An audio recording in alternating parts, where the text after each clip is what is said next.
We're back. Welcome to Minimal Effort MMA. This is Brendan Gleason, and we are recorded. And I'm Luke Denman. This is the show where we know so much about MMA, we don't have to try. Have another microphone here with us. Jake, the Drifter Tribbett, is joining us this week. Special guest. He's actually real mad at me because we talked about this a long time ago. Co-founder, Jake Tribbett. We talked about doing a MMA podcast a long time ago, and he was not a participant in the first one, and he's pretty mad at me about it. But who gives two shits what Jake thinks? Because I don't. Me and Luke took this one over. You're special guest on the third shitty mic this week. Got a lot of news this week. A lot of stuff's happened. What's going on, Brendan? There's so much, dude. It's getting out of control. But first, let's start. Last night was UFC 140. Big card. And it was really a big card topped in from the last card. So it's like two good pay-per-views right in a row, which doesn't happen very often. We all know that as MMA fans. But last night, we had the big John Jones Machida fight. We had Big Nog, Frank Mir, and Lil Nog Tito. First off, I'm gonna start right there at that third one with Lil Nog Tito. I admit it. I picked Tito. I don't know. Let me explain why I picked Tito. And I hate Tito Ortiz. I am not a big fan at all. But off that Bader win, there's this resurgence of me that wanted to see Tito go to the top. I don't know why. Maybe it's just because he's been such a jackass for the last 4 years, and he was like 1-6-1. Like, come on, that record doesn't even institute a local MMA regional promotion. Right. It's like he's fighting down at the Armory. But I really wanted to see him go to the top, and last night he came out. I thought he looked great. He was in great shape, but Lil Nog tagged him. That's all it took. Well, let me tell you, Brendan, I did not pick Tito Ortiz. I picked Lil Nog because, like I put on our Facebook page, which we have up. You guys should go check it out. Minimal Effort. Minimal Effort. Just look up Minimal Effort MMA on Facebook. Remember, it's Minimal Effort. MINIMMAL. Oh, snap. But I did pick Lil Nog because I don't think he's been in as many wars as Big Nog. He's not like an old guy yet. What is he, like 33, you know? He's not real. He's not 35. He's 35? Yeah, him and his brother are there. They're twins. They are twins. And they put it on the tail of the tape. For some reason, whenever people say like Big Nog and Little Nog, I always think of Big Nog as like the older brother. But they're identical twins. It's ridiculous. But I think his boxing's awesome. His ground game is obviously stellar. And at 205, I think he can still carry his own water, per se. I agree, but I think that I'd have to agree with Brendan also in the fact that I really thought that Tito Ortiz was going to come out, take some time away from the other things he has going on in his life, really focus hard. I mean, at the weigh-ins, he looked, his arms, he looked more like a fighter as opposed to a big jacked wrestler. I mean, I really thought he was prepared, so I made a late pick, and and I was obviously wrong. I mean, there's no amount of being in shape or focus that was going to stop Little Nog's pounding that he gave him on his. Yeah, he looked real good. It was awesome. When we started doing this podcast, I think a lot of the reason that what come down in this podcast was that we joined a MMA fantasy league. I really want to get this out there so our listeners, if they get a chance, we go to a site called MMAunderground.com or MMA Playground. There you go. .com. We have a fight camp, and the season's run in 10 events per season. The three of us actually have two different fights. Oh, that's right. Rival fight Jake camp. decided to start his own camp because he's such a jackass. My name is better. Leg Kick KO. I don't care. He's like Leg Kick KO. The members of the camp are Jake Tribbett. That's pretty much it. Jared Tribbett. Oh, well, he doesn't matter either. We were thinking about naming the podcast Leg Kick KO, but Brendan wouldn't do it out of spite for Jake's fight camp. Listen, the spite of this fight camp is because I originally got dragged into this fantasy league, and I was like, this sounds like an awesome idea. Originally, the fight camp was Luke, I, Jake, and a couple other people. Well, Jake was hounding my ass because he was like, you need to make your picks. You need to make your picks because we're not getting a good record for the camp. And as soon as I start making picks, Jake doesn't pick no more. And he's going to use some excuse like, oh, I was overseas fighting in the fucking war. I don't give a shit. Make your picks. I know you get downtime. Make your picks. So he decided to, when I gave him shit about it, that he was going to go start his own fight camp. So screw Jake Tribbett and his fight camp. My name's Ben. And I will be the man here and say that you're more than welcome to come and join our fight camp anytime. We could use good members back, and we'd like to have you back. I've only made 2 picks this whole season. Then I don't want you back at our camp. You don't want me back. Next season. Even Drew Bushman makes more picks than you. I know. And he's quality over quantity. I don't want to say. I was going to go somewhere with it, but I don't want to make Drew mad because he's my friend. Even the producer, Mike Schrone, getting in on the Drew Bushman hating. Dude, I felt real weird about Drew Bushman lately because, I mean, every time I see him, all he wants to do is talk about the shadow. For me, it's his chin strap. Love you, Drew.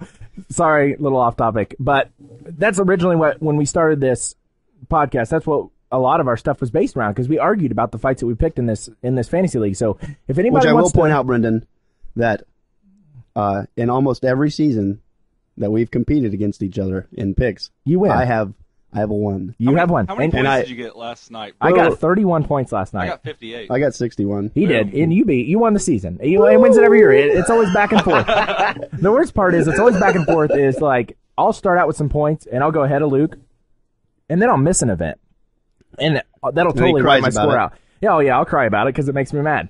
Then Luke picks horrible for the next 2 events, and I go ahead of him, and then the last event he always blows me out of the water. So I don't know. That's just strategy, the way it goes. Brendan. But there's a solid chance that Luke cheats anyway. All you got to do is look at the odds. Look at the odds and pick based off the odds.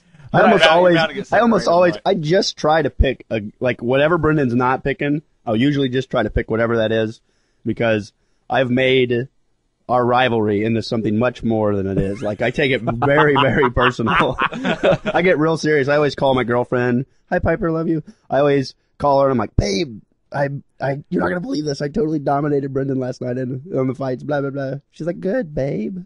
Like I've made it real serious for some reason. This is true. Luke sometimes has told me that he's picked based solely to be the opposition of Brendan. Oh, the best part is I'm married to Luke's girlfriend's sister, and when I tell her the same stuff, she's like, "Oh, cool, that's cool." But last night she did actually say, "How did you do in your fights, babe?"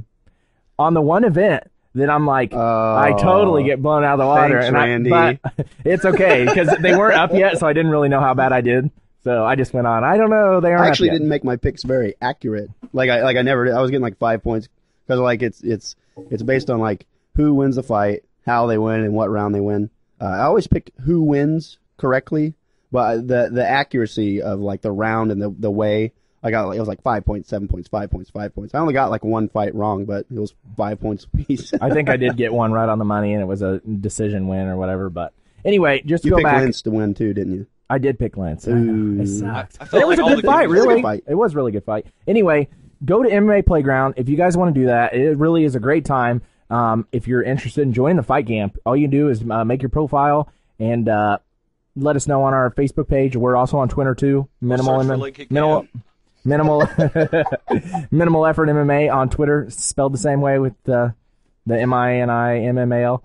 You can shoot me a message or shoot us one on Facebook. That's probably the easiest because we get on it quite often. And let us know your username, and I'll send you a fight camp request, and you can join the fight camp. But don't plan on joining our fight camp unless you're going to pick fights because I don't want it to be like Jake Tribbett. And you have to hold at least a 60% accuracy. Oh, yeah. And I'm just hanging there. I'm hanging by a thread. The leader of the camp is about to be kaput.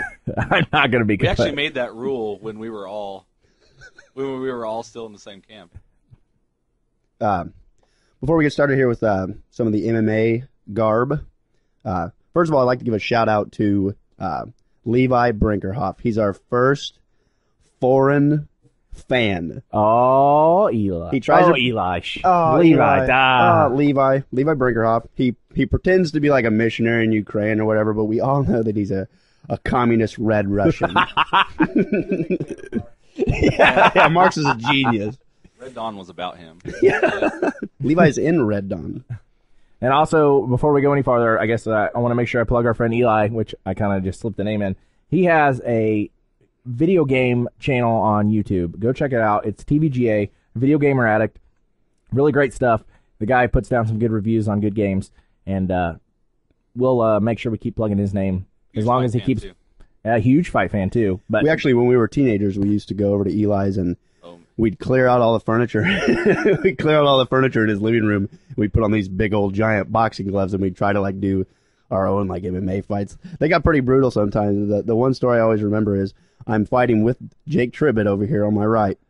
We're fighting in his living room. We're rolling around on the ground. Like my nose is all busted up and Jake's bleeding too. And Eli's dad comes downstairs and he's wearing a wife beater in his underwear. And he like looks at all of his furniture moved and he looks at me and Jake and looks at all the kids there and he just goes, "Hey, don't get blood on my carpet." And like goes back upstairs. I was like, "Henry, you're the man." Oh, that's awesome. Yeah, I wasn't there for that one. The only time I remember is Jake knocked me flat out. And that's all there's to it. There's no denying that I got hit so heavy. I went face first from the couch and I don't really remember the next 10 to 15 seconds until they woke me up and said, "Hey, are you okay?" So anyway, yeah, Eli, go check out his channel. TVGA, the Video Gamer Addict. He really is a good fight fan, and he does good reviews. And you'll be seeing us on his channel if you go check it out. He's a pretty man. You'll be hearing us talk about him every week. Yeah. So let's get back on subject here since we just rambled on for like 10 minutes. Back to the card from last night. Next fight, Frank Mir versus Big Nog. I went into it and I picked Mir. So I did too. Ultimately, I came out on top here. The thing is, none of us wanted them to win. I don't know if it wasn't any. None of us wanted him to win. It was the way that it was done and the fashion that was done. Frank comes out, is accusing Big Nog of using his staph infection excuse in their first fight and this and that and this and that, and then he got tooled on the feet, and Nog went the wrong way and tried to go for a submission. Mir talked a whole lot of crap about. He's like, "Oh, look what I did to Nogueira back then," and he's like, "I'm knocking guys like Chick Congo on their butt. I'm doing my stand up with Mirko Krokop," talking all this crap about his stand up, and then looked like a noob on his feet. Just totally got tooled by Big Nog. He got pounded real bad. Also, Jake Tribbett will be able to tell you better than me, but I'm pretty sure that Nog's loss was directly my fault. Everybody blame Luke Denman. Go ahead and tell him why, Jacob. When Big Nog was about to capitalize on his advantageous situation, Mir face down in the mat on all fours, crawling around. Luke sits back in his seat at B-dubs and says, "Tap him out." Submit him, Nog, submit him. I immediately said no. So he grabbed that arm in guillotine and rolled for it, and then we all saw what happened. After a good recovery by Frank Mir. And then about the only thing positive that happened after that point in the fight was Nog got a sweep while he was being Kimura'd, and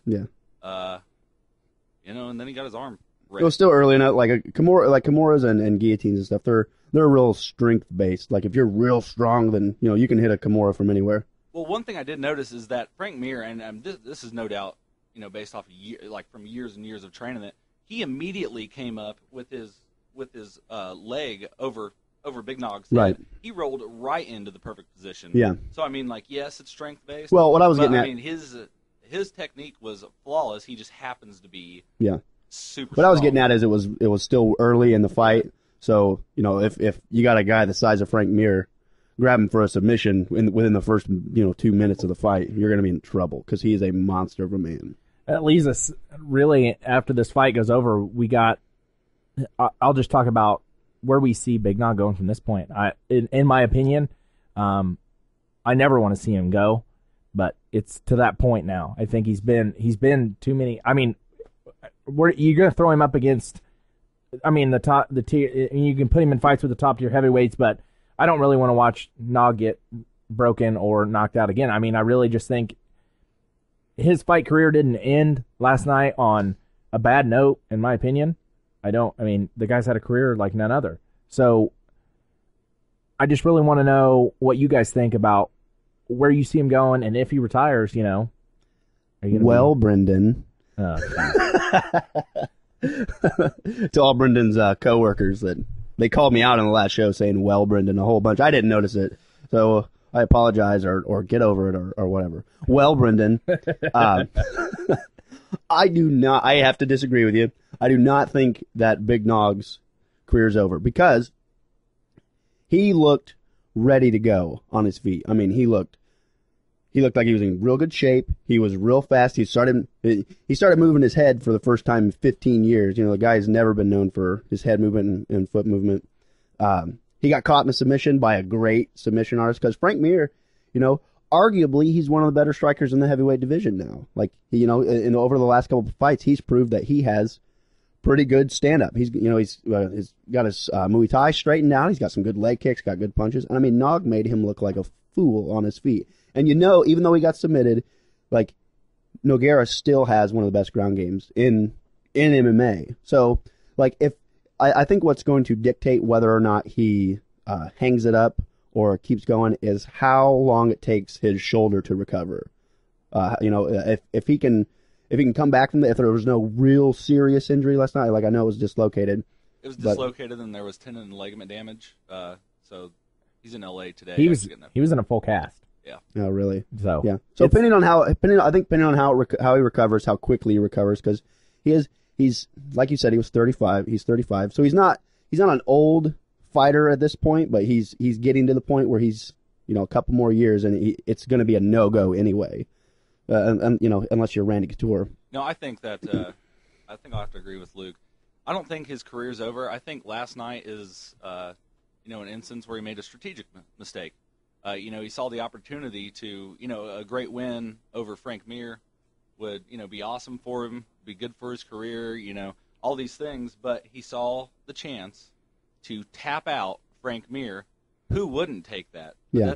That's an error. I mean, that's a strategic mistake on his part. He should have, you know, gotten his feet back a little bit and, you know, posted up on him and kept hitting him. Absolutely. But I'd like to apologize to the Nogueira brothers for prodding at Big Nog to go for the submission. It was completely my fault. It was actually really funny. We all sat around the table afterwards, and we were saying, well, what he should have done. And then we stopped and thought, a bunch of us are sitting around drinking beer, eating hot wings, and talking about what we're all like way overweight. Between the seven guys at the table, there's one amateur fight. And we're all giving Nog advice. The guy's been fighting for 20 years. But that's why they name our show. It doesn't matter. We don't have to fight. We know too much about it that it doesn't You've never matter. seen Greg Jackson fight either, but he knows. So on to the main event of the night. It was Johnny Bones Jones versus the Dragon Machida, and I called it almost to the T that he was going to get it in the first or second round. But let's just say that Machida put up a heck of a fight and probably showed us who the last person is that's going to give Jones the trouble that he got last night. Because really, I mean, on a scale from the heavyweights that are in the division right now, I don't see anybody giving him the trouble. He already figured out he got Shogun. He might get Rashad next. Those guys can't. They can't even come close to what Machida is. And I don't like Machida. We talked about this last episode. I don't like Machida, but now I'm to the point where I'm almost not liking Jones as well, because he's getting that Anderson Silva feel. Yeah. He's getting the domination factor, and that's where I don't. And the only person that like that I enjoy watching is George St. Pierre. And I don't ever get mad at him, even though he is a French Canadian. Right. Not a big fan of the French around here. No, yeah, like I think one thing that surprised me, and like it probably shouldn't have, but it did, was when they actually got in the ring together, they looked separated by a weight class. Jones is a monster. He's so big. And like on top of being athletic and on top of being athletic and super talented guy, like he's huge. He looked twice as big as Machida. But I think Machida, like I said in the last podcast, like I think Machida showed in that first round that if you can stay away from his long legs and still find a way to be aggressive, because whenever Machida came forward, he scored, which is ridiculous. Information I found out. Two of the judges scored the first round for John Jones, which I completely disagree with. I think Machida totally took that first round. He was more active. He landed more big strikes.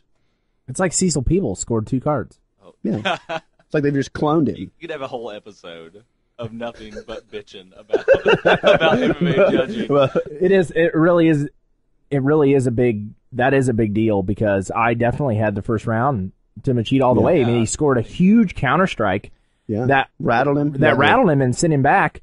And those judges, I don't really know what you go on. Yeah, I mean, Jones, he held his own. I mean, he got hit once, but he definitely held his own. But as far as the, I really don't know. I really can't explain how they even picked that. I think some of it is the fact that Jones, although he did backpedal from some of those things, he did stay composed. And if you look at great strikers, we all like to see a Lieben or a Vanderlei Silva standing there and just throwing bang bombs, it out. yeah. But you know what? Good strikers, take a look at Krokop back in his heyday. That guy backed out of everything he didn't like. Yeah. I mean, it's a completely perfectly good thing to do. Yeah. It's just, it looked like a whole big mess because no one's really ever done that to Jones. Right. And I think that's probably a reason the judges said, oh, he stayed composed, he got out of a bad situation, he was consciously doing things to prevent himself from being injured. But you still got to give it to Machida for putting him in a bad situation. Oh, yes. I mean, I think Machida had that round, no doubt about it. And the combos he was putting together, and actually John Jones said this, he's like, punches were coming from places I didn't assume punches to come from, from Machida. Yeah, he said he trained a lot of straight punches. He prepared for a lot of jabs, a lot of straights, and he was throwing some hooks and some looping shots. What bugs me is I don't think I've ever seen anybody, do that really to John Jones, be able to get inside that reach as well as Machida did, although it looked a little bit crazy. Nobody really works angles on him. Right. That kind of bugs me because I think you get that first jab, you do get on the inside, and Luke, you're a longer, lankier guy. You get a smaller guy on the inside. He tags you a couple times, trouble, and then he's able to work an angle on you. I mean, you still got to not only adjust for that angle, but you got to create the distance as well. And right. Nobody's tried that on Jones. Yeah. But Jones did look real good. I mean, he was in shape. He was real composed. He had that championship composure that he always had, and that choke was ridiculous. I was almost for sure he was going to take his head plumb off. Yeah. Oh, man. I was for sure. I mean, it looked just like, and if nobody's ever seen it, it takes me back to a time when the IFL was still around. Dan Miller was fighting the IFL at the time, and he had a guillotine choke on a guy against the ropes, and I was for sure that he was going to rip his head off his body at that time, too. Those two chokes bring it right down the wire of how flexible the neck can be when it's put under that kind of pressure, because he was out. The only guy I know that could have got out of that choke was Sean Shirk. Because he has the neck. Who was it that he fought there a while back? That kid that you really like. I can't remember his name off the top of my head. Evan Dunham. Evan Dunham. Man, he had him in 5 or 6 deep guillotines and like rear naked. Just had them, and just Shirk's head was he's turning purple. Like you can't choke the guy out. Yeah. Maybe that's a challenge for John Jones. Like maybe they need to bring in Sean Shirk. Bring in Sean Tell Shirk. him that he needs to try to time out Sean Shirk. Tell you what's impressive about that. We saw 2 fights last night that ended in submission where the guys refused to tap. I mean, Lyoto Machida didn't even try. Yeah. He was just like, screw it, I'm going. Right. That's awesome. And it's like when we were talking earlier, I called it out as soon as Mir got him in the Kimura. I said, Nog won't tap. He won't tap. That's others. It's just like the Gracies. None of them will tap. They'll just take the break. You think that's like a Brazilian martial arts pride kind of thing? Like possibly. And I also was about to ask you guys: have you guys ever heard about why they tap after it's broken? Because there's no reason to. I think it's just a respect thing. It's just like it snapped and there's your tap. Yeah. Congratulations. Yeah. And I don't I think it was it McCarthy that was calling that fight? Yeah. Last night, or was it Herb Dean? I can't remember. I think it was Herb Dean. I think it was Herb Dean. Yeah, and Herb didn't even see the tap. He saw the break, and he called the fight instantly. So wasn't he there for Tim Sylvia's break too? Yeah, I think he might have been. Yeah, he was. I think he might have been. Tim Sylvia trying to lie out of his break. Frank Mir and Herb. Like, no, it's not broken. Like it popped below the elbow. Yes, it is broken. Frank Mir and Herb Dean aren't allowed inside the octagon at the same time anymore. So I guess this brings me to our next one. Who's next for the winners? We'll start off with Lil Nog. Who do you think Lil Nog draws next as fight to start climbing the ladder? Well, I think the only guys that Big Nog won't be able to compete very. Lil Nog. Oh, Little Nog. Yeah. I'm sorry. I have no idea, to tell you the truth, who Little Nog should get next. Because, like, he beat Tito. Sweet. Like, you gotta win over Tito, who's coming off a win off of Ryan Bader. So, like, do you put him in? Since Tito's coming off a win off of one of the top guys in the division, do you put him in with one top five guy? Or Henderson. Henderson's got no one to fight. No. So it seems. No. I'll tell you. I'm going to tell you who Dana gives Little Nog next, and that's Shogun. I want to see this rematch because it was one of the most brutal fights in Pride. It was just 15 minutes of an all-out war, and I think that Little Nog sets himself up to an even. It's still two wins in a row, and I think you just feed him up there, give him Shogun, and let those guys bang it out in a second match, and let's see what happens there. You know what? Before this started, we were actually talking about the 205 division and like what happens to Jones and Henderson and everything. And now that you say that, I absolutely agree. I would love to see that rematch. And I'm trying to put it all together, all the rankings, and then who everybody's going to fight. And there's only like one guy who doesn't have a fight, and it bugs me real bad. It really bugs me. So I mean, Little Nog fights Shogun. But how hurt is Shogun? Like how beat up? Like what's his suspension like? Is beat up. It's like 6 months, I think. That's something I never usually consider. But these guys should fight. But that guy's on GSP. GSP won't be fighting for another year and 4 months or something like that because they're going to give him 3 or 4 months to train. Well, right. They said he'd be out 6 to 9 for sure, just because of the surgery. I thought it was 10. Yeah. No, they said 6 to 9. That's usually where the normal range of where that we'll get into that stuff later. Brendan, who do you think? What happens to Tito? Is he retiring? He's got one fight left on his contract. No.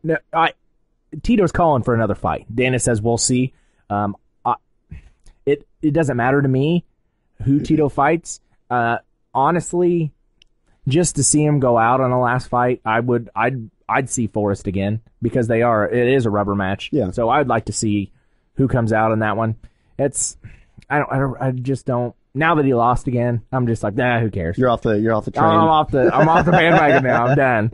Well, I'll tell you, if Tito keeps calling himself the people's champion, there's going to be an obvious fight, whether it happens in the parking lot or in the cage. Let's be honest. Who really is the people's champ? The Rock. No. I wasn't going there.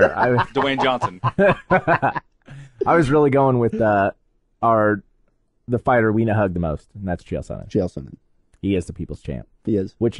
Sorry, I'm going to go off topic here a little bit, but Chael Sonnen just put a video up with Stephan Bonnar, and it's Chael Sonnen being Stephan Bonner's therapist, and it really is a comedy skit. You can go check it out on MMA Underground. I think it's right up there in the top headlines. He tries to talk Stephan Bonnar into thinking that he is the champion, which cracks me up even more because Stephan Bonnar is not even close. But he actually tries to talk him into being the champion. And my favorite quote of the whole skit is, "Look at Anderson Silva. I whipped his ass for 5 rounds, and he still goes around and tells people he's the champ." So I like when Stephan Bonnar came up off the chair and declared himself. Like, I'm Stephan Bonnar, the light heavyweight champion of the world. Like, yes. But what really tops off the video is at the end when Chael Sonnen says, "I'm ready for my next person. Send in John Fitch." That is just perfect because John is it's a deep burn. He is the uncrowned champion of the welterweight division, no matter what anybody says. But I just thought I'd throw that out there because that's really is a good side note. A little bit of a tidbit on top of that is that Stephan Bonnar was asked by a fan if he could fight anybody, who would it be? And to give a serious answer, and Stephan Bonnar laughed and said, Josh Koscheck. Absolutely. Apparently, Stephan Bonnar has some huge problem with Josh Koscheck. Well, have you not heard the story? Everyone does. No. The story is Stephan Bonnar made a clothing line of Cabbage Patch. It's kind of like the Garbage Pail Kids, only it was Cabbage Patch Kids as UFC fighters. And he made a shirt with Josh Koscheck, and it was kind of a slam on him, really. And he printed these up and sold them. Well, Josh took huge offense and sued him for it. Oh yeah. So yeah, what a d-bag. So Bonner pulls the shirts out because he's getting sued. And then they went on this Twitter quarrel, and they just were going back and forth.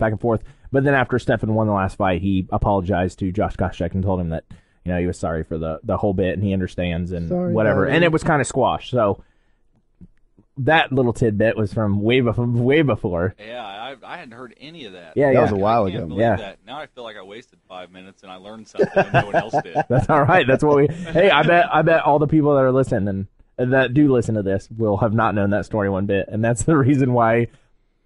Usually, Luke and I know way too much about shit. That's why we do this. Now Levi Brinkerhoff can tell all of his other communist friends that story. Love you, Levi. So, I guess I'm going to go away from 140 here for Hold a on, minute. wait a minute. Frank Mir, who's he getting next? Oh, I forgot about Frank. Well, I got a couple more. I forgot all about it. We just trailed off. We just trashed it. Let's talk about Koscheck. His bad hair. Now who's the drifter? So, Frank Mir. Who's next for Frank Mir? I'm calling Cain Velasquez. Cain Velasquez. I want to see it. I want to see Cain stand up versus Frank Mir stand up. And this takes me back to the point where when Cain lost his title to Dos Santos, Dana made a huge freaking deal about Cain standing in the pocket and trading with Dos Santos. And I was utterly pissed off because Dana should stick to promoting and not calling fights because he's an idiot when it comes to that same point. Cain Velasquez can stand with people. He knocked out Big Nog. Yeah.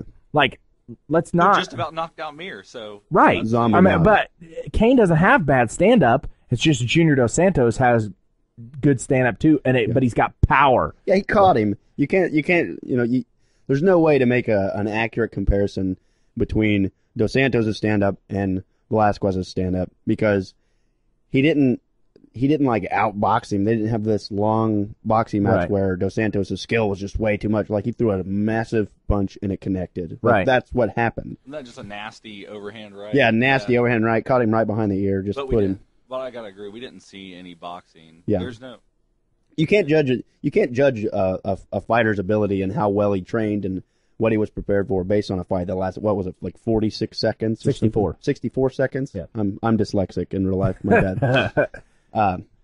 Yeah, but I mean, Velasquez's stand-up's good. It's not, when he was the champion, he was this phenom. Everybody's like, oh, he's the best strike. No. He's got good, solid stand-up. And his game plan against Junior Dos Santos was sound. He's going to stand with him a little bit, get him worried about his hands, and then take him down. Like, that's what he should have done. If they fight again, that's the game plan he should have again. But he just got caught. I still thought that should have been a dirty boxing match. I thought Cain Velasquez should. I don't think the people who can dirty box use dirty boxing enough, and the only people who use it really are the Team Quest guys. Yeah. We had that conversation last night. Yeah. Let me just give you a little bit here. I'm sure Team Quest will come up numerous times when we talk because Jake hangs off their nutsack. So that is a true story. It usually does come up. But back to the point where Mir going against Velasquez here, I really think that both of them have really good stand-up versus each other. But what I really want to see is Velasquez getting Mir to the ground, and can he null and void Frank Mir's jiu-jitsu? Yeah, it's a good question because Frank Mir has a considerable size advantage over Velasquez. So, by like 30 pounds. Yeah, by a lot. But so did Lesnar. So did Lesnar. But, I mean, Lesnar and Mir's skill sets aren't the same. They're not really comparable. The issue is, I think that from the stand, when it comes down to everything but jiu-jitsu, like specifically submissions, I think Cain Velasquez will do just fine handling Frank Mir. I mean, because I think he probably, I would assume that he would get more pressure in almost every area. Maybe not, the technical striking, but from Brock Lesnar, and he handled his pressure just fine with the size and his ability and things like that. The thing we can't forget is Cain Velasquez wrestled guys that size. Right. And, aside from getting tagged in the face or a heel hook getting snatched by Mir, I mean, that's what it is. Yeah. That's what's going to be going on. And this almost takes us back to a fight camp standing, and a lot of people don't. A lot of people pay attention to Greg Jackson's camp and Couture's camp and all those camps because they're American Top Team, HAA, right. These are all they all produce good fighters. But look at American Kickboxing Academy. We got Fitch, Koscheck, Velasquez, Luke Rockhold, who just took the Strikeforce middleweight championship. Mm-hmm. That gym is loaded. Yeah. And not only they're loaded with fighters, they have insane good coaches because Crazy Bob Cook is a good stand-up awesome coach, and Camarillo is an underrated jiu-jitsu instructor, and it's not even straight jiu-jitsu. It's his take on it. It's his guerrilla jiu-jitsu. It's a wrestling jiu-jitsu. Yeah. It's like a high Sambo. pressure. Yeah. Sambo. It's like a high-pressure jiu-jitsu as opposed to the traditional stuff. But I also think that those guys' hands. I also think that forms kind of a problem with because you got so many good guys all training together, and several of them are in the same division, Right. like Koscheck and Fitch, Which they won't fight each other. You know, they said they won't fight each other, which but is stupid. well, it is Doesn't matter. I stupid. already But know the winner of that. Dana wants to put things like that together because he wants the drama. Yeah. But like Fitch said, if you're going to put me, I got plenty of fights at 170 still, and if you're going to put me up against Koscheck, I'll just move to 185. Yeah. I mean, what's the? Well, it's like what Chael Sonnen said about it. Like, I mean, not to continue to lick his butthole, but he said, how are you going to claim to be the toughest guy in the division when you're not even the toughest guy in your gym? Exactly, and I agree with that. I agree with that to a point, but I really think that fighting your own members comes down to. It really comes down to you two being ready for the title shot. I don't think it should just be a run of the mill like, oh, you guys can fight camp members now. I think it really, if you guys are at the top and you guys are the top two at the top, then go at it. Yeah. That's the way it is. Yeah. Or like you don't even necessarily have to run into a situation where they're both training at the same place. Like if they decided to fight, they could just have an agreement with another gym or something and say, well, for our fight, I'm going to go train here, and then after the fight, I'll come back and we can be teammates again. Like there's nothing wrong with that. That happens all the time. Yeah, I really think that they have enough places to train anyway. I don't think these guys really do walk down to the gym and then they go in the same room every day. And you know what I'm saying? Well, right. AKA just opened up another gym. Yeah. So, and like you take the guys from Nevada, all those guys at Extreme Couture, they hit up everything. I mean, they might be in Oregon, they might be in Nevada. I mean, look at. I was watching one of the Eric Young, my so-called brother-in-law. Is my brother-in-law. He bought me an old school Pride DVD, Shockwave 2005. I love it. It's awesome. But they mentioned on there that Alexander Emelianenko won his fight on there, and they asked him, if you enter the heavyweight tournament, are you going to be willing to fight your brother? And he said, of course. Like, of course I am. They competed against each other all the time in Sambo competitions. Like, there's no reason to be butthurt, but it's not like it's not like this guy's like your family member. You're both there training to participate in I get it's a team effort, but it's a single person sport. Like Josh Koscheck goes to X gym to train for Josh Koscheck's fights. It's not like it's not the IFL where you're doing teams versus teams. Right. I'm done. Oh, okay. I expected it to go on a little longer. My bad. So, our last person here, we'll talk about who's next for John Jones. And I know Jake's, biting and getting ready to want to tell us who he thinks John Jones should fight next. So, go ahead, Jake. We'll let you have from your... that, you know what? Team Quest. I don't want to be first. I don't want to be No, first. I want you to be first, and I've put you on the spot. So, finish the statement and give us who you think he's gonna fight. Well, fueled by my own personal motivations and the tweet I just saw from Dan Henderson. Dan fucking Henderson. Dan Henderson. Do you know that Dan Henderson? You know that Dan Henderson is Mike Schrone's godfather. That's true. I think I found that on Ancestry.com. Yeah, it's on there. I went back and saw that Dan There's is a like little clover leaf on Dan Henderson's thing. You click on it and Mike Schrone. The reason I say Dan Henderson is because John Jones is going to be ready in 4 months. John Jones is going to be ready in 3 months probably to fight again. He didn't take and he's going to be substantial damage or nothing. I mean, Greg Jackson knows how to get these guys to peak really well, probably better than anybody else, to be honest. Yeah. And, I mean, he takes a couple days off, takes a week off even if he wants. I think he'll be ready to fight again. Well, Dan Henderson just had his fight, 3 weeks ago? 3 weeks ago or something like that? Yeah. And, you got Rashad and Davis coming in, and at the end of January, there's just a lot of fights that are down the line, and somewhere in the next 6 months, we're going to need to see a good 205 fight. And the only two guys who are just going to be standing around ready are going to be John Jones and Dan Henderson. Yeah. Well, I can't wait to do that analysis. Actually, that actually brings me to a possibly this might flop, but it's possibly an interesting discussion because to be fair, Rashad Evans and Dan Henderson have a similar style. They both hit real hard. They're not spectacular boxers. Like Dan's got some sneaky punches that he slips in, but like by no means are you gonna, sneaky overhand right. Yeah, the sneaky overhand right. Everybody sees coming at all times.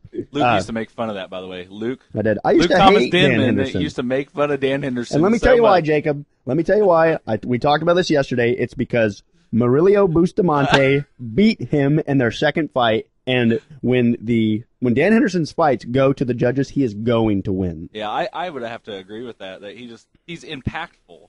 Anything he does looks good. It looks dynamic. Yeah. I mean. Anyway, hold on. What I was getting at is Rashad Evans and Dan Henderson have a similar style. They're both real super heavy hitters and real high caliber wrestlers.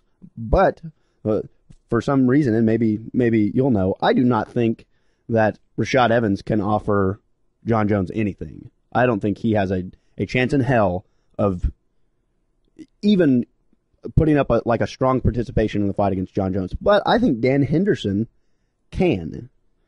I think that's just because Dan Henderson has the it factor, whereas Rashad really doesn't. Rashad is a really, really good fighter, and he's super talented. But every once in a while, Dan Henderson does stuff like knock out Fedor Emelianenko. I mean, who saw that coming? Nobody. And I think that some guys have the Puts a ferocious beating on Shogun Rua. Yeah, but I think he's one of those guys who just like, okay, you know what? Something I've always gets noticed tooled is, by Jake Shields. Yeah. I know, that was awful. But I think Dan and now John Jones, I think is one of these guys, but in a broader capacity. Dan Henderson has always competed to the level that was necessary. Rarely does he just go out and one-hit KO. I mean, he probably wouldn't have done what he did to Bisping if he wasn't just searching for it. Right. That was pretty late in the fight anyway. Pretty late in the fight. I mean, I think that if somebody's going to do it, it's going to be like a Dan Henderson or like a Lyoto Machida, somebody who's not typical. And Rashad Evans is pretty typical, in my opinion. Yeah, he's typical. He's a solid wrestler with hard hands, and he's got good boxing technique. Yeah. And like, who are you going to get? Who are you going to get as a sparring partner to train for Dan Henderson?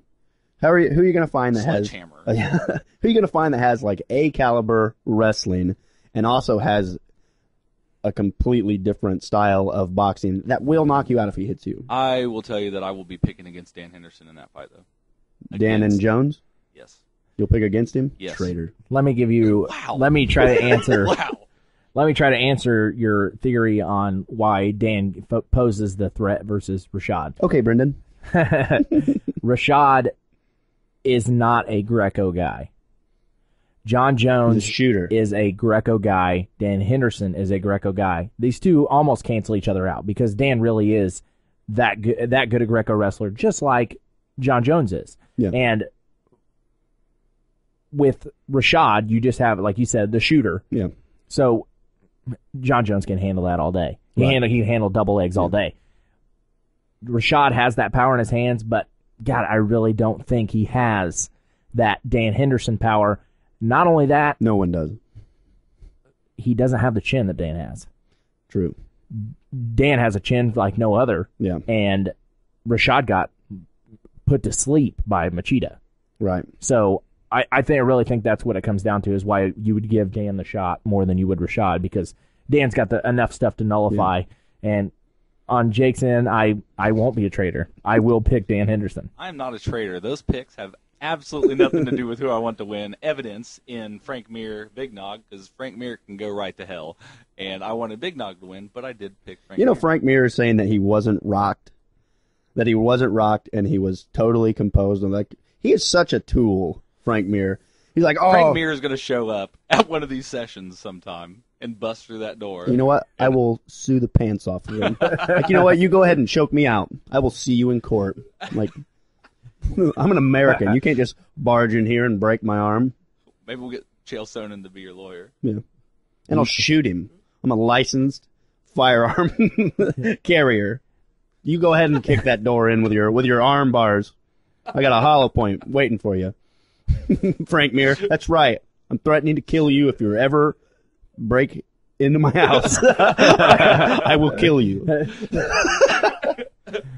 All right, we're done with 140. That was it. That's the wrap for 140. A quick mention. We don't have to go way into this, Brendan, because I know you're real butthurt about it, but we need to mention the Mark Hominick fight. I am real butthurt about it. And let me just explain why. I don't have a problem with Chan Sung Jung one bit. He pulled the first twister off the UFC. Twister. That's awesome. I mean, I'm a huge fan just because of that. But I really do like Mark Hominick. I think he's he's an elite striker. And he showed it last night. Well, no, he didn't.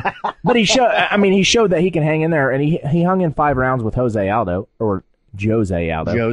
And it just sucks to see him come out, especially after losing Sean Tompkins, his best man in his wedding. Those guys were all, if you saw when they come out together, all of those guys from that camp were there last night. Sam Stout, Horodecki, all those guys were there, and I think they really just wanted to get a win for him, and that sucks for Hominick because he come out swinging, and he wanted to put him out real quick, and he got caught. If Sean Tompkins was still alive, he would have told him to calm the F down. He probably would have, and I will agree there. But yeah, that's how are you going to run in on the Korean zombie? That's unfortunate, but I don't think Hominick has anything to worry about. I think he'll go back to the drawing board and realize that he's got to. I heard Dana's cutting him because of a tweet. All right, that's going to take us right in. We got to go into this right now. This news this week. Miguel Torres posts a quote from It's Always Sunny in Philadelphia, a show that a lot of people watch, about a rape van. And apparently this rape van comment went well beyond what it should have. And Dana says, you know what? You're cut. Which is absolutely ridiculous. This is it's unheard of to just cut somebody like that. I mean, Forrest Griffin made a rape comment not a month and a half ago. Right. And, he got chastised for it. And he gave he donated some money or donated some time to the rape shelter in Las Vegas and, made up for it. It was like, it was just a joke, bloody. But Miguel he quotes a show. Forrest was just doing this quote on his own. Miguel says something off a show, and he's now cut from the UFC.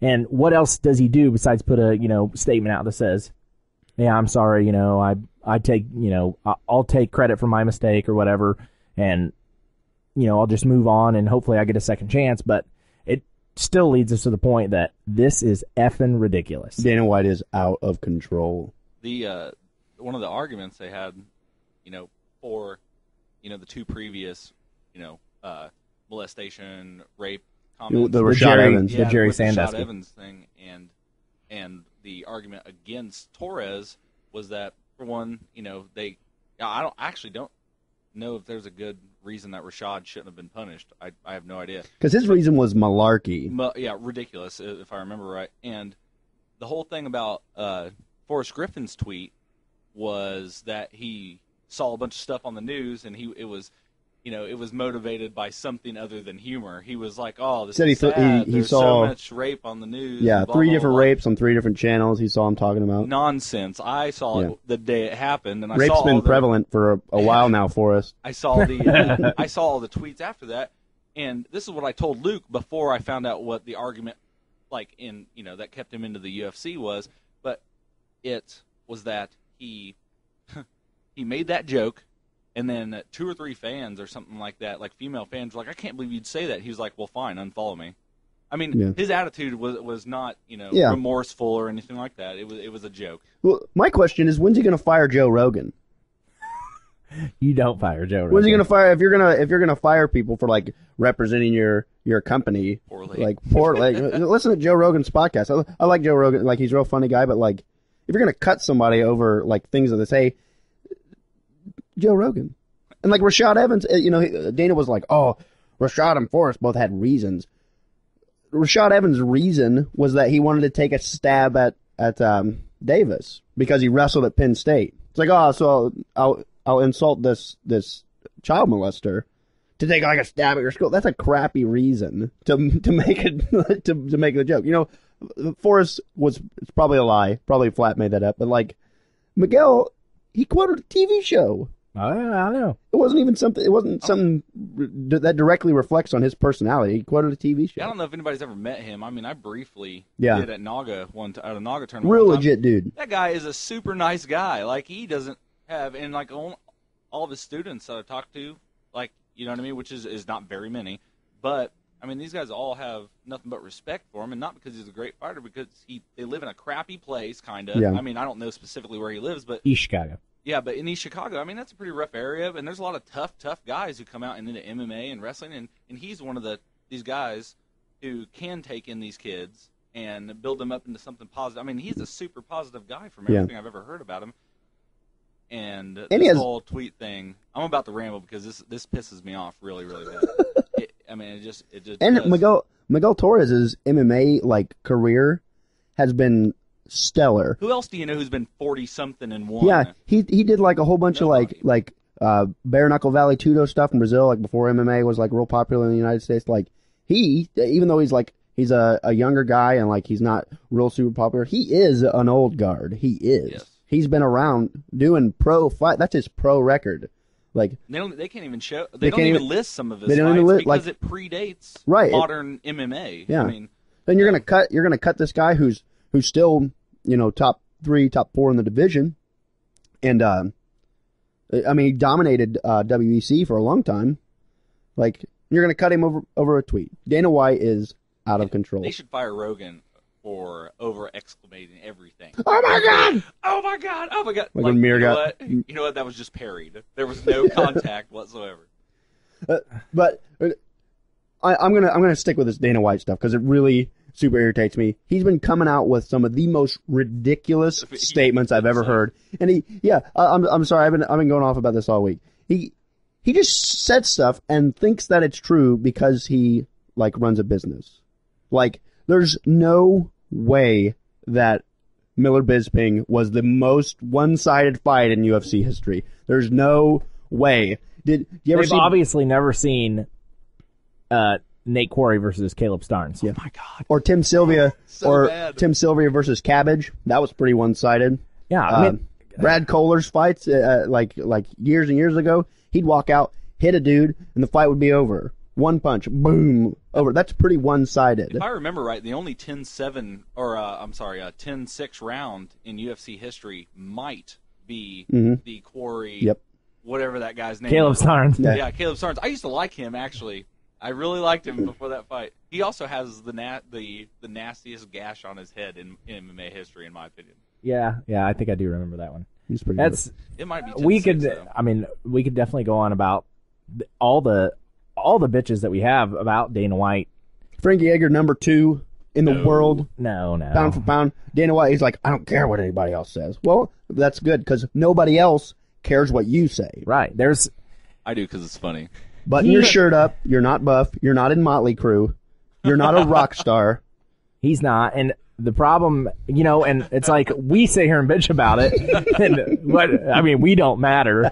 But the fact of the matter is he runs the business. He's like the face of the business. So a lot of people latch on to what he says, and they shouldn't. He should book the arenas and shut up. That's what I think. I think if anybody gives the UFC the face, I think Lorenzo is real down to earth, and I'd rather deal with him. At the same time, we wouldn't have this shit to talk about if it wasn't for Dana White making stupid decisions. Dana White shut down the biggest fight in MMA history, Fedor Emelianenko versus Randy Couture, years ago, and I will never forgive him for it, ever. Yeah. Ever. It's just, I don't know. That's just the way it is, I guess. That's what we have to deal with every day. We got He to doesn't shave his head, he's bald. There's a lot of ridiculous things that have happened or not happened because of Dana White. I'm actually still pissed Randy Couture's not in the UFC games. Yeah. I'm in total agreement with you two both on this. It's all these things just tick me off, and especially this tweet thing really ticked me off. But two valuable points is that I did see just this past week was Dana sporting the Chris Lytle for state senate shirt at the weigh-ins. That was pretty awesome. That's awesome. In case you don't know, Chris Lytle is running for state senate in Indiana, and that would be awesome if he won. Even if he really isn't that much of a politician. I know nothing about his politics. It's something you learn as you go, I guess. Yeah, that's what America's all about. Just go vote for him because we fought in the UFC to vote for him. I knew a kid who wasn't even 23 who almost got on in like Oregon or Washington or something like that on the Senate. What? Yeah. I'm running for Senate. So, And another one is something I haven't brought up, but it isn't nothing that we've really discussed either. UFC fighter Dan Miller has a son who has a very rare kidney disease that requires a transplant for him, and Lorenzo and Dana both made private donations, and his entire surgery is covered, and which is a huge deal. I mean, they're not going to specify how much they gave, and it really, as much as those guys, we bitch about what they do and whatever, it's those stuff behind the scenes that really does matter because they do nice things to try to look good for the public. Well, I understand, but it's. I think a lot of it comes from the fact that they let Dana do things off the cuff. And I don't know if either of you guys follow Ben Folks or not. I love reading that guy's articles from MMAfighting.com. Yeah. Oh, okay. He's like a jerk and a cynic, and he's really knowledgeable and a smart guy. And yada yada. Anyway, he was saying that with the whole rape, comments thing. Like if there was just a standard, this is good, this is bad, these are the punishments for the bad things, then not only would we not have this awesome thing to bitch about, but the fighters would know exactly what's expected of them, and there wouldn't be any backlash from fans or anything like that because but right now there's nothing standard. There is an expectancy, and I hate to say that, but it is in all sports. It always in huge sports. I mean, the NFL goes far beyond their boundaries, yes. But they have to protect the image of the sport because not only, sports appeal to guys like us, who love to see the hard hitting or love the competition factor, but there are kids that really look up to these guys, and you have to put an expectation on what they can and can't do in perhaps that instance. And really, the rape tweet, I mean, did it really have to go up? You know what I'm saying? Like, I understand he was quoting something, but did it really have to go up? He could have just left that out. And I mean, but like, Miguel has a lot of students. Yeah. And some of them might understand that, but some of them that are 6 and 7 years old wouldn't understand that. You know what? If he was in an interview, like a video interview with somebody, and he was like, you know what, I rape women all the time, and I think it's okay, then cut him. If he's on his Twitter, it's like it's not an MMA thing; it's a social thing. If he says things that are rude, then don't be on his page. If you're going to be like this adamant follower of guys and be like, oh, I want to know what Forrest Griffin is saying every day, and then he says stuff that offends you, instead of like bickering about it, just be like, oh, Forrest Griffin says stuff that offends me, I'm not going to follow him anymore. It's like that's his private thing. It doesn't have anything to do with the UFC. I agree. As do I. I think a lot of it. And I think Miguel Torres does rape women all the time. That is not true, Luke. That is not true. I got a black belt in rape. Wow. That's all right. Does it smell like chloroform? Oh. That's my best pickup line. It works every time. So, since we rambled on about this, so we knew this was going to happen. Yeah. But, we ran into trouble with the last week. We just talked for like 4 hours or something. Everybody's like, God, it's so long. Like, sorry, we're having good. I don't even know what we're up to now. I don't know either. It doesn't matter. If you're listening, you will make time for this show. But I'll tell you what upsets me. This is our second show, and this is our second show in a row that Mike Schrone has fallen asleep during it. That's what. Not only that he's fallen asleep, but this show, I feel, has far surpassed the first show in the comedy factor alone, and Mike Schrone is still sleeping. Like if we're not too loud, I'll get a pic right now so we can tweet it. That's perfect. Mike Schrone, we are so small time at this point that Mike Schrone represents a percentage of our followers, of our listeners. And he's over there asleep live. Levi Brinkerhoff would kill to sit here live with us, the big celebrities from Minimal Effort MMA. So would Bushman. So would Bushman. He actually asked me if he could come by and like give some comments, and I was like, yeah, I mean, yeah, totally. Like, show up, and he was like, oh, I can't, I forgot, I gotta watch The Shadow. Like, I gotta watch The Shadow 6 times today. I'm not gonna have time. Yeah, if he was here anyway, my entire purpose would be to just completely put down and slam everything that comes out of his mouth, because what's he gonna do? What's Bushman gonna do? What's Bushman He's gonna gonna be do? like, okay, you guys are right. Yeah. Bushman can't do anything. His blue belt's a farce. All right, so a big thing that came out of last night was, which we've kind of been hearing about this past week, was the UFC adding a new division, to the flyweight division, 125. Which is, I've watched the 125-pound division. You'll never see a knockout. I was actually about to say that. You'll never see a knockout, but I don't. It's like watching bees fight. I mean, these guys are real fast. I mean, you think 155ers were tough, and then you get down to feather and bantam. These guys are even on the go quicker. Yeah. So They never gas. They're always exciting fights. Yeah, it's crazy nuts. And with the introduction to this division, they're gonna have like a 4-fight mini tournament, is what I'd call it. We got a guy coming from Tai Chi Palace Fighting Championships, Ian McCall, and I've watched a couple of his fights. Dude's pretty good. I mean, he's on a 5-fight win streak. Uncle Creepy. Yeah, Uncle Creepy, real good, real good. And you hear a lot of stuff. I actually just read a while ago that he had posted a big deal on the underground about plugging Dana to get this division in, because it'd be nice to get paid to fight it that way, and have some insurance and all those other benefits. Right. I mean, that's sponsorships, things like that will come along with it. I think enough people have pushed it, but not only that, it's the fighters at 135 that are just too small, and they have nowhere else to go. Yeah. So now we've introduced a flyweight. So you get Ian McCall versus Demetrius Johnson, which is a tough dude. Demetrius Johnson's a man. He's crazy good, but he going get across the octagon. He has the so fast. His shots are unrealistically fast. And what do you do? And then he goes up against Dominic Cruz. Dominic Cruz is real good. Yeah. And he's real tall. He even took Dominic down. Yeah, but I mean, Demetrius Johnson's so short. Yeah. That it's just, this is his division, and I'm excited to see him go down there, because I'm excited to see another weight division. This adding of these weight divisions kind of opens up a broader expansion of the fights that we'll get to see, quality fights anyway, right, because of there's more belts on the line. There's more, we're getting this UFC on Fox deal, and we'll get to see a title fight at least almost every card, I'd say. And that's really good. I mean, I think the weight class is there as much by demand of the fans as demand for content. Because, like you said, I don't know specific numbers of how many events they just upped it to for next year, but, I mean, even in the last month and a half, I think I've seen one every weekend. I mean, there is no way that they're going to be able to fill the gap with the fighters in 155 and up. I mean, they need these lower divisions, and they're exciting.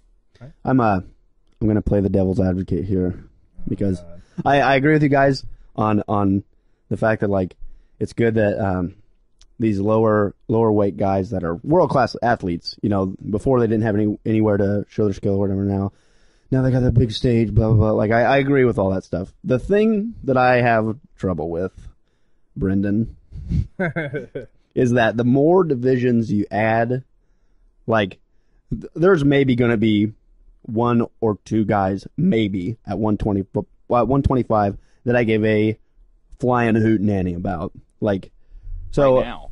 Yeah, well, right now, and even with like 35 and 45, like, there's not very many fights at those weights that I care about. Like, who's Jose Aldo? Who's he gonna fight again? That's like a big deal. Oh, I can't wait for this fight. Like, I just don't care about the lower weight divisions. And in my opinion, if they weren't there, we would see more fights in weight classes that I do care about, with fighters that I also care about. Instead of seeing Ian McCall and some Chinese dude I've never heard of fight for 3 rounds real fast. Right. I'd rather see a fight at welterweight. Well, I'd rather watch Alan Belcher rape someone. I like this. Hey, I like we don't like say Miguel rape. plugging Torres Belcher. does I'm pretty in real sure. life. I think it's the first time we plugged Belcher. Maybe we did in the first show, but I love Alan We're Belcher. also Belcher fans. Oh We're big yeah, Belcher. but Moderately. I agree. I mean, I don't agree, but I understand with what you're saying. But I think it starts off small.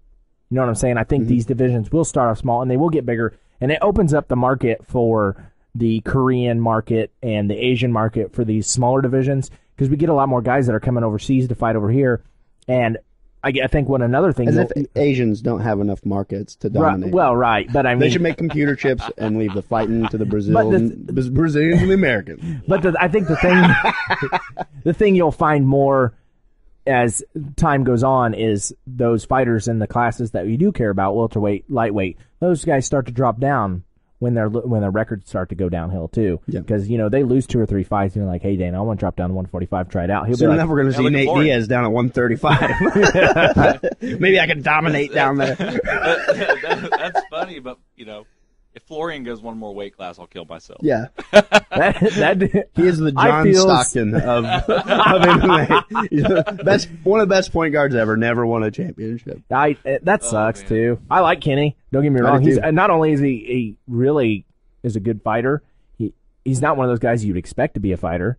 I mean, I think he's got like a BA from the University of Massachusetts or something, and something weird like computer something. Hell, I don't know. His career is in commentating.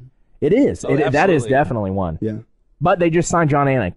So, yeah, I mean, if you give him fire Mike Goldberg and hire Kenny Florian and Boss Rutan. I can't say that because as much as I sometimes disagree with the commentating and how whatever he got goes corrected on, like 6 times last night. He's like, oh, and Joe's like, no, it's that's what I like about it is that one of them's just an idiot and the other one, Joe just comes in and corrects him all the time. It didn't used to be like that. No.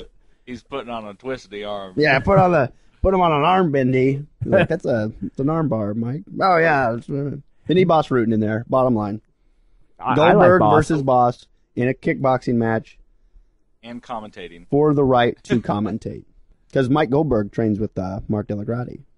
I did know that. Yeah. I do want to say that the comment that you'll never see a knockout, we used to make that joke, well, you especially, and I agreed with you always, that we never see knockouts at 155. And now you got John Dotson, who is either in 35 or 45. I'm really sorry that I don't remember which one he's in. But lower weight. I mean, reckon, he has that KO power. Well, I think the reason, though, Jacob, that we are starting to see like a lot more knockouts at 155 is because the guys that are fighting at 155 really weigh like 190. They're really light heavyweights, just cutting weight. Look at John Jones. Yeah. You can't tell me that guy doesn't walk around at 280 pounds, he's like 7 foot tall. Of course he can cut a lot of weight. Anyway. I think that goes, I'm going to make sure I plug the other names of the other 2 guys in the 25-pounder because I just don't want to leave it to... Oh, yeah. There's 2 people in the 125-pound division. No, they're going to constantly fight. There's 4. I mean, Joseph Benavidez is going to fight a newcomer, and it's so hard for me to pronounce. Usually when I watch Pride, I could announce... Yeah, I could enunciate the Japanese fighters pretty good, but now that we don't really have anybody besides Okami, then I don't really have to announce it. But Kim. It's Yoshihiro Arushitani. Yeah. So I've never heard of him. I'm gonna have to go look it up, which it's horrible. I do a podcast, I know, but I can't know all the fighters. Yeah. Come on. Well, that was one of the problems with the 125 division anyway, because they were like, oh, yeah, we're open to the idea of it, but how are we going to fill the division? Because there's not, when you look at like 205 and like 185, like there's thousands and thousands of guys competing at those weights. Like at 125, you have a much smaller demographic of guys that are good enough to be in the UFC. So I think that eventually, we'll probably have a couple good fights at the first, but then they'll probably flood the division with these turd burglars just because they don't have the numbers of quality competitors at 125. One thing I will say is that it just hit me right now. I mean, you look at how many guys got out of, let's say, high school wrestling, and then they, I want to do jiu-jitsu, or I want to train MMA, and there's no place for them. I mean, there's guys who can get down to 103 pounds in high school right now who could forego a college wrestling career to be in the MMA or to do MMA, and that might be something that they want to do. I mean, likely not, in my opinion, but there's a chance that there's good athletes that are that small who aren't even getting a chance yet. Right. And I think with the decline in boxing and the expansion of MMA in general, we're going to start to see the sport steal people from all other sports. The bigger guys coming from the NFL and basketball and stuff like that. These hardcore athletes who chose to play these, what I call games. Sorry. But chose to play these games, and instead, not only are the bigger weight divisions going to expand because you're grabbing more talent as it gets more popular, but these other people who don't have any place to go, like the 112-pound 4-time state champ who just can't afford to go to college or something. Right. You know what I'm saying? This also leads That's into unrealistic, but, you know, a segue into another discussion that Brennan and I have had many times. I think me and Jake have even talked about it several times. How do you guys feel about what I always call a cruiserweight division, which is sold. so, which is between Sold times 2. like say 210 to 230. That answers all of the questions when it comes to the difference in weight in the heavyweight division. That totally answers them all. Because if you can call Brock Lesnar versus Randy Couture a fair fight, then Stop listening. You need to read books and discover some knowledge, because it looked like Chuck Liddell fighting Kenny Florian. It looked just like 2, maybe 3 weight class differences between those two guys. You can't say that that's a fair competition. No, it's not. It's a 60-pound weight difference. It was. Right. Brock was at over 280, and Randy was at like 225. Right. That would definitely. They didn't even look. They didn't even look like it was. I put it in perspective. It's like a whale versus a freaking. Yeah. A bluegill fish.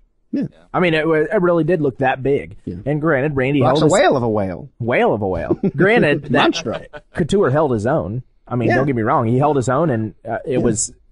That's the way he is. It's just Randy Couture. But you put that cruiserweight division in, that kind of. It takes your big guys and puts them, somewhere where they need to be. Mm-hmm. You got, Overeem, Lesnar, Shane Carwin, even Dos Santos can get in that division. Yeah. And you can, and there's enough heavyweights out there that they can pull over to fill that division up. So, and that would even take a look at like, I hate to drop his name because I'm not a big fan of his, but look at guys like Tim Sylvia, have you seen him since he's been out of the UFC? Walk around over 300 pounds. Yeah, getting back to 265 would be trouble for that guy, I think. So not only would it open up for those guys to compete in fair weights, but they could take the weight from 260 over 230. You could take it higher to like 285. right. And that would draw in super heavyweights, bigger guys, even 300 pounds. I mean, I'm sorry. I know Bob Sapp got wrecked by Crow Cop, and I will never forget it. But you know what? Bob Sapp, when he's not doing moves and stuff, he could be an entertaining guy. He's a huge guy. I mean, history has shown us in boxing that we love big guys hitting other big guys. Big guys fighting big guys is awesome. Yes. So, I mean, I absolutely agree. And I was thinking, I've always thought 230 would be the way to go, because I think any higher, the current heavyweights, some of these guys would cut if they weren't so big, if it wasn't a 60-pound cut. And I think almost all of the heavyweight division would disappear. I mean, a lot of these guys, especially like the Jeff Monsons and stuff like that. Yeah. I think Jeff Monson couldn't cut 30 pounds. Hell yeah, he could. That guy's in shape. That guy's in shape, and he's wrestled for a long time, done jiu-jitsu. I almost think that too many guys would cut if it was any higher than 230, but if you stuck it at 230, these guys would be comfortable. Yeah. And, guys like Randy Couture could fight at 230, and then you could open up the you got guys like Brandon Vera. You got guys like Brandon Vera who he's like been real in between, because he did pretty good at heavyweight until he started fighting guys that were too big. Sure. And he's looked okay at 205, but I mean, so, I'm a big Vera fan. I've always liked him, but man, going down to 205, it's like a total different changer. I'd like to see him go back up to heavyweight and test his waters again up there, because he's really failed. One of the issues that I brought up with Brendan when we first discussed this was, I think the reason that they haven't had it yet, because they've kicked it around a couple of times. I think one of the deciding factors would be that like you wouldn't see any new fighters in the UFC at the quote unquote cruiserweight division. You just have guys in the heavyweight division cutting down. So like the division would be full of guys that we're already familiar with, everybody already knows. And I think that's like a deterrent, because like with the 125 division, you get all these new guys in the UFC. With a cruiserweight, you just have the old guys at a different weight. It'd be extra work for very little benefit. Yeah. For the UFC. But I think it would pose fair competition amongst the heavyweight division. Yeah, I think. Because when you get guys like Brock Lesnar and Shane Carwin, those guys are monsters. Yep. They're huge. How are you gonna have like Shane Carwin fight Roy Nelson? Right. I know Roy Nelson like tips the scales at like 250, but like shouldn't. He shouldn't. He's like there would be a drastic size difference between those guys. It may not be that he doesn't want to lose weight. It may be that he doesn't want to make a life-changing choice to spend 6 months being miserable to get to 205. Yeah. Because that's what it would be. I mean, for a guy like him. It's just gut. It's all gut weight. Yes. He's built just like I am. But 230, he could do that. But 230, he could easily say, you know what? Okay, this next 3 weeks, or even this month, time to tailor the diet. Last week I'll cut weight and be there. I think he even uses his gut in his jiu-jitsu game. His side control is unforgivable because of his gut. He doesn't even have to block the hip with his knee because his gut's just there. It's awesome. Was it him who beat Mir? In a grappling quest, yeah. He submitted Frank Mir. Amazing. What we got, Brendan? I got one more on the list. I mean, we're right at a little over an hour, but that's not bad. We'll go to last one. We have real dedicated fans. Yeah, so they'll listen. The 70 of you. And by the way, I was a fan the last podcast. Good. So that's what -1. Crap. But the last one Jake's I got on the leaving, list. Schroen's falling asleep. This is crap. He did move his foot when I said that. He's just a little life in him.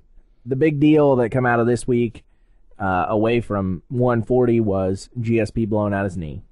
This is the second fight in a row he's had to pull out. He hasn't defended the title for a while, so that it gives the brass there at the UFC a reason that they have to throw in an interim title because GSP's going to be out for probably a little over a year, I would say. And they went to keep Diaz there in the title fight, promote Condit up to, what he rightfully deserves finally, at least a shot at something. And, I mean, he's been, sitting in the shadows and he got kicked out of the last fight. So, Condit Diaz is almost, in my opinion, a better fight for me to see. I am a big Condit fan, not a big Diaz fan, but I really do like Condit, and I'm going to go ahead and call Condit for this one. That's what I'm calling as well. But Brendan, you're really ducking the main issue with this because you're not the only one ducking. GSP is obviously faking this injury in order to not fight Nick Diaz. I agree with Cesar Gracie, and they should strip him of his title. F you, Caesar. Yeah, I'm a huge Nick Diaz fan because of his bad attitude. I love it. It's hilarious. Well, you know what I love more than that is bad technique and everything. I love his bad posture. I love his bad grammar.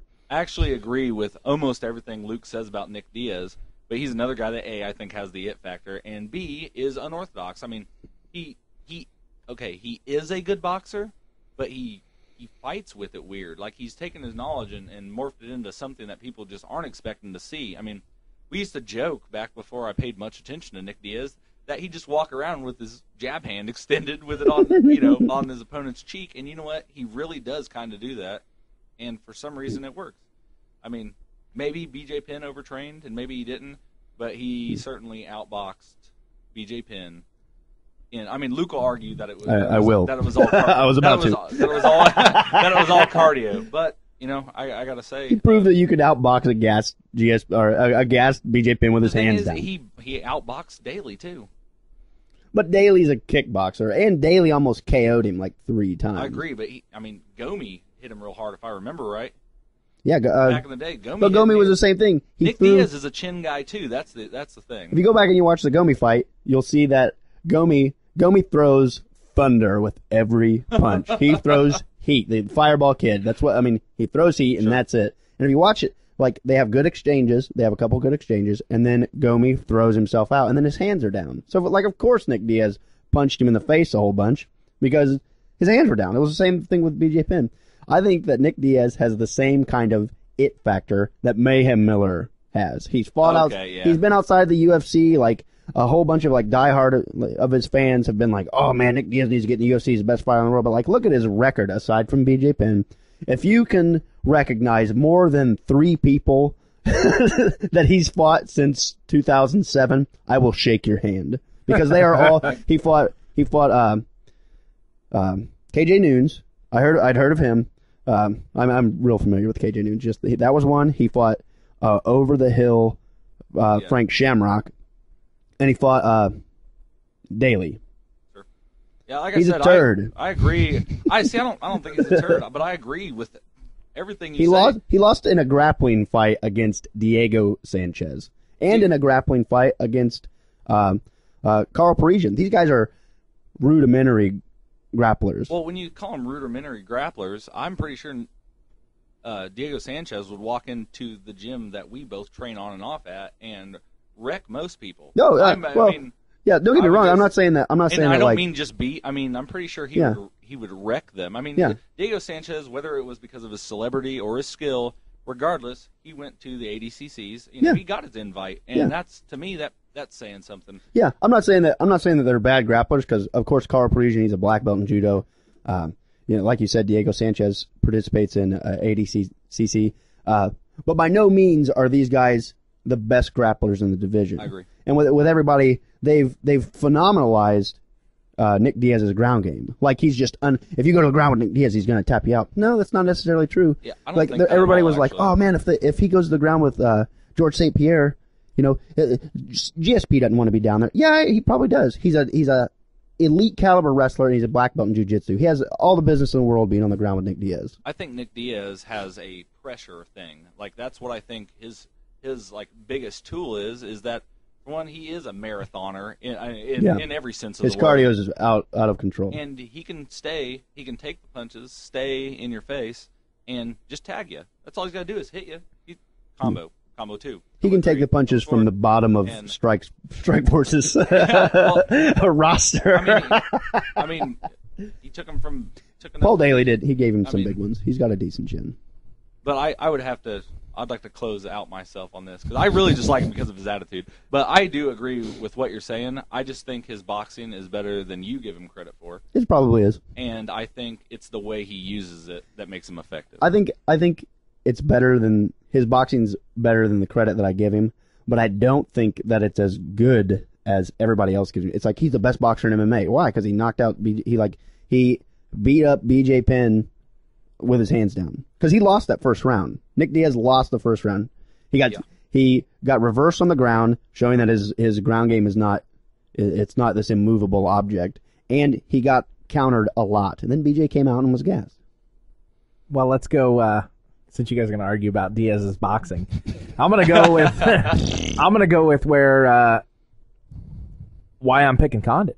Condit, because he's going to win. Oh, of course, I'm going to say he's going to win. Because Nick Diaz is a turd. But Condit has decent stand-up. The guy, not only does he have a good with his hands, but as we saw in his fight with Dong-Hyun Kim, he threw that flying knee from like 5 feet away. Yeah, he's getting way better. Clocked him right on the chin. He uses things. He's kind of like I don't want to say so much, but he uses that John Jones style. He throws the spinning back elbows. He uses shit that you wouldn't see. Real unorthodox. Oh, yeah. And not only that, he's definitely good on the ground. And where's the key point that comes up in all this? Who's his trainer? Greg Jackson. So Greg Jackson's going to go in. Greg Jackson has plenty of Nick Diaz tape to watch, because every fight's the same. Yeah. So he's just going to go in and he's going to be like, this is what Nick Diaz is going to do, and this is what you're going to do, and you're going to win. He's going to roll his shoulders forward he's going to stare you down. His brother's probably going to he's probably going to blindside somebody from your corner. Like, they're going to come in and just be total white trash, even though they're not Caucasian. And then, maybe we can always hope that Nick Diaz tweets something that's like real badly misspelled, and Dana will kick him out. Wow. But ultimately, we could just end both these comments with, we just put either one of these guys up against another guy, and we have an interim champion already, and that's John Fitch. John Fitch comes in, he fights Nick Diaz, or he fights Carlos Condit, and they're both done. Because I agree. They both can. John will put you on your back. He'll hold you there. He'll give you some pepper and shots for 3 rounds, and what are you going to do? You're going to do nothing, because John Fitch really is that dang good. Speaking of the interim titles, I gotta throw this in here. I got a request from a guy named Chad Wagner. A lot of you guys might know him. He ran the Cage Rage fights for a long time.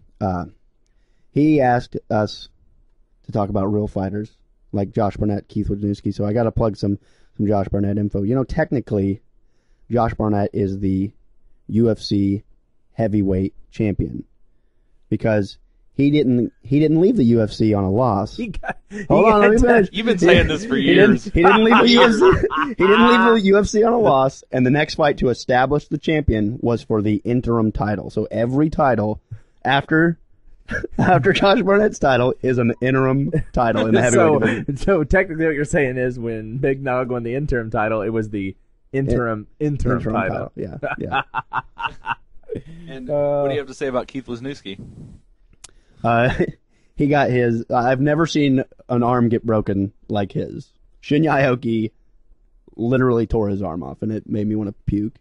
Honestly, from what very little I've heard from people who have met him and talked to him, and like my dad was in the National Guard with him and stuff like that, he and his brother have a really, really cool story about how they came to be fighters. And I mean, these guys are. I will say that like Keith Wisniewski and his brother's name is Justin. They kind of had to teach themselves to fight. If I'm correct, they had to kind of teach themselves to fight to make money, to survive, like live, and they have. At one point, I think Joe Rogan or somebody made the comment that he had more professional fights than most people have. Right. By the time he was like 18 or something like that. Yeah. I mean, so it's a real cool story. From what I know, I could be wrong on some of these points. And everybody knows that the toughest guys on the planet are in the National Guard. That is. I am rarely speechless. That's ridiculous. Anyway, sorry, I got a little off topic. No, it's interim title. That's really it. I mean, we really went over all the points. The Condit Diaz deal. I want to know what you think about Nick Diaz's boxing, because you and I don't get to speak a lot about this stuff. And this is something that Luke and I have argued over. I don't really know where to go with Nick Diaz's boxing. Is it good? I would say no. Is it effective? Yeah. He uses it. It's effective. It works in all his fights. That's a good word. Effective. He'll pepper you until he uses the most peppering jabs until you're just like, I don't know if it's he really does rattle your head or you're just like, God, I just don't want another freaking pillow fist to hit me in the face. I'm just gonna go ahead and act like I'm getting knocked out. I really don't know. He's got all the pepperin', but the boy's got no salt. Oh, no. Sick burn. But that's where I'm at on it. I'm just looking forward to the fight because I really like Condit. Condit's just one of those guys that I just enjoy watching. He always puts on a good fight, and he I don't know. He just always uses stuff that you don't see on a normal basis. He's a tough kid, and I like that. So that's why I'm picking Condit. It's going to be I suppose it'll be a pretty good fight. I'd hope to see it go like 3 or 4 rounds. I mean, it's an interim title, so we're going to see 5. If they push into the 4 and 5 rounds, I don't know. I know Condit's going to have the juice to go, but I don't think we're going to see the same action in 4 and 5 that we're going to see in 1 and 2. Yeah. And you won't see Carlos Condit ducking Nick Diaz like GSP is. You will not see that.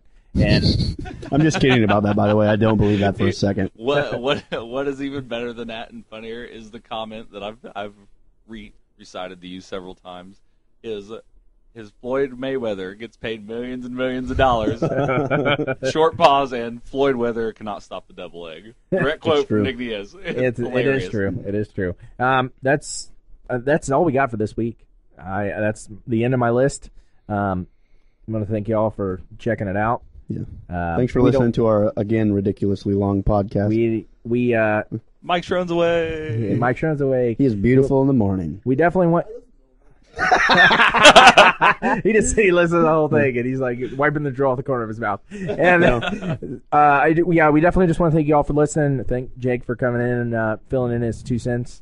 And just a little reminder: look us up on Facebook. Minimal Effort on both Facebook and Twitter. Post your comments. We'll answer questions. Tell us how the show's going. And MMA Playground. You guys want to get in on that? Get in on the camp. Last night was the end of that season, so if you get in it quick, I can get you in the fight camp. Yep, and we'll Lake start KO all the way. No. But you'll get the friend request from me, and I'll put a message in there to let you know that it's not Jake's shitty camp. I'd also like to thank Mike Schroen for providing us with a home for our little deal here. But I have to admit, It's hard to focus on MMA when you're surrounded by philosophy of mind books and pornography. Yeah, that's one person we never want to forget, Mike. He does this for us Mike just does it for us out of the goodness of his heart, if there is any there. He does do it for us because he's a good friend and he enjoys. You guys know any skeezy chicks throw Mike's way? He does enjoy just doing it for just us, and we appreciate all the time and effort he puts into it. Hopefully, in the next episode, whenever it may be, we will go over some new topics, and we might have some ideas for maybe getting some T-shirts and bumper stickers and some other random stuff that we might be able to give you some info on. Predictions. Predictions? Fight show. I don't know. Usually this show is like a week and a half. We try to keep it on some kind of a normal schedule, but with our schedules, it's kind of hard. So hopefully we'll definitely try to get in before 140. We might learn something then, or 141. We might learn something then if Overeem's out and they're going to have to bring somebody else in, or I'm guessing if Overeem goes out, they might bring Mir in, is what I'd say. So we'll put this one up. Let us know what you think, and we'll be shooting for the next episode. Luke, you got one more thing for real quick. I'd like to also thank my father, Jim Denman, for letting us use a microphone, a cord, and a cable to get the 3-guy thing going. Go check out his YouTube channel. It's called In the Hinch. It's all one word. He's a folk Christian artist. He's an excellent guitar player, excellent singer, and I'm not biased because he's my dad, because if he was terrible, I'd tell him. No, I tell my brother all the time that he's a terrible guitar player. Anyway, that's all I got. All right. Well, Brendan, that's all I got. Well, Luke, I appreciate you coming out again, and we'll see everybody next time.